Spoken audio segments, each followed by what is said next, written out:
Quand on parle d'Europe, on pense trop peu souvent aux Outre-mer. Et pourtant, 80% de la biodiversité européenne, elle se situe dans les Outre-mer. Pour en parler, on va échanger avec Globis, basé sur l'île de la Réunion.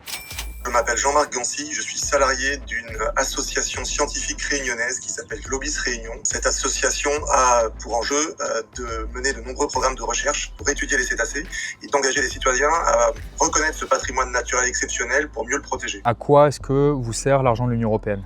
Alors, l'argent dont bénéficie Globis provient principalement de programmes européens qui nous permettent de mener une diversité d'actions sur le terrain pour collecter de la donnée, rendre compte aux citoyens et au pouvoir public des enjeux de conservation et pousser des mesures de protection en faveur des cétacés. Quel serait l'impact sur vous si vous n'aviez plus accès à l'argent de l'Union européenne ? C'est une question vitale pour la viabilité de nos activités, mais elle est aussi pour tous les acteurs de la zone. On arrive à faire bénéficier un certain nombre de partenaires dans la zone de fonds auxquels ils n'auraient jamais eu accès et qui permet d'approfondir la connaissance, notamment lorsqu'on est face à des espèces migratrices et que le zoom est important à l'échelle de bassins océaniques. Donc on travaille en coopération étroite grâce à ces fonds, de telle sorte que ces projets soient bien conçus, soient collaboratifs et articulés les uns avec les autres.